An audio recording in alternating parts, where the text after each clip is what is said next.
This is not just a story of tragedy. This is a warning, a caution about how love can be twisted into control, and how devotion can become danger. This is the story of Hannah Clark and her children, and how coercion and abuse can escalate into horror. If you're new here, my name's Sammy. I am a somatic trauma-informed coach and a certified narcissistic abuse specialist. Since October is Domestic Violence Awareness Month, I'm doing a series about the lives behind the headlines. The victims of domestic violence whose voices were silenced, but whose stories still deserve to be told.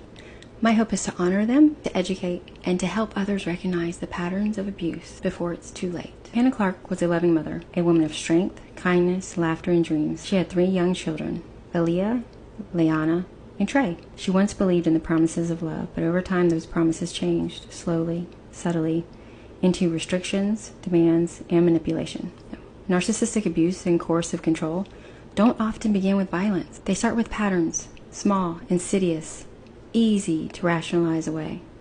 I'm going to share with you the red flags of Hannah's situation to hopefully prevent things like this from happening in the future. And this is not to blame her. This is not her fault. This is how abuse works. Something many will consider a red flag is monkey branching with relationships.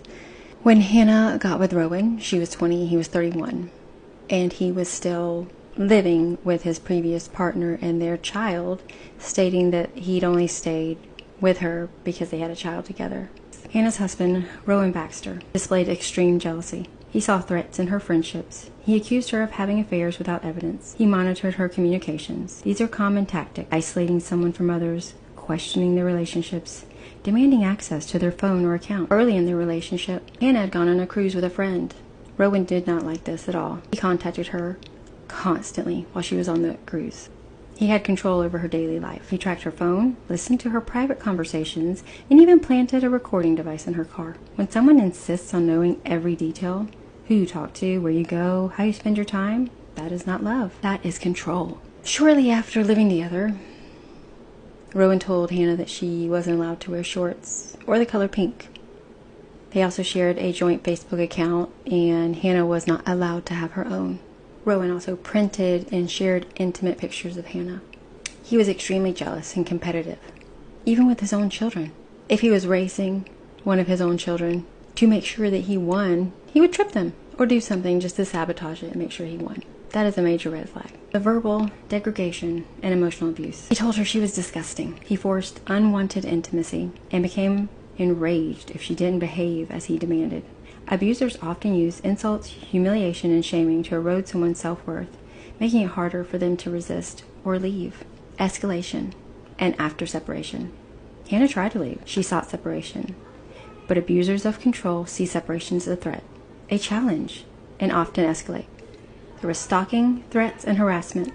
Rowan repeatedly threatened not to return their children. He stalked, made suggestive comments about the children's safety, and escalated pressure on Hannah. There's minimizing, denial, and blaming the victim. Rowan always denied any wrongdoing. He portrayed himself as the victim and argued Hannah fabricated allegations to obstruct his access to their children. These tactics shift responsibility, sow doubt, and make outsiders question the real victim's credibility. Isolation via legal or systemic manipulation. When Hannah sought protective orders, mediation, help, the system failed her.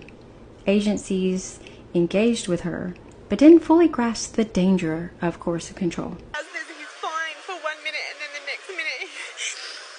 Is it stemming from anything, or is it just a separation? The fact that I left. Yeah. So there's been a lot of domestic violence, not physical but emotional, controlling, etc.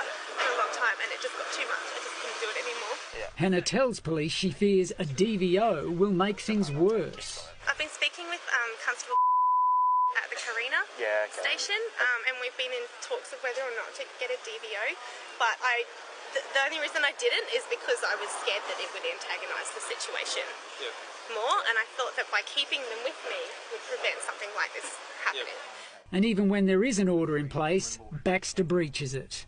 The final act would be a severe trigger warning, so I'm not going to go into details. But on February 19, 2020, Rowan Baxter ambushed Hannah and the children, and now because of his selfish, disgusting actions, they're no longer here. Lessons and warnings. What can we learn? How can we better see the danger before it becomes deadly? Coercive control is violence. It may not leave bruises, but it wears down the spirit and traps victims psychologically and can lead to physical harm. Take the red flags seriously. Jealousy, monitoring, threat, those are not signs of love. Those are all signs of manipulation. Do not wait for physical violence. The danger often lies in the pattern, not in a one-off incident. Believe survivors. Don't dismiss claims of abuse just because the aggressor appears nice or has no prior criminal record. In Hannah's case, Baxter had no prior criminal history, which contributed to agencies misjudging risk. Push for system change. I'm sharing these stories so that we remember the victims. We remember how serious this is. We don't just turn our heads. We don't look away.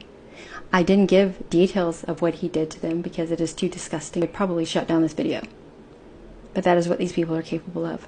Often victims are silenced by shame, doubt, and fear. Hannah Clarke and her children's death was not just a senseless act of violence. It was an ultimate culmination of unchecked control, manipulation, and coercion. Her story demands that we widen our understanding of abuse beyond physical harm to the way that control is woven into the fabric of relationships. If anyone watching this hears those red flags in their own life or someone they care about, reach out. Don't wait, because coercion is a warning, and taking it seriously could save lives.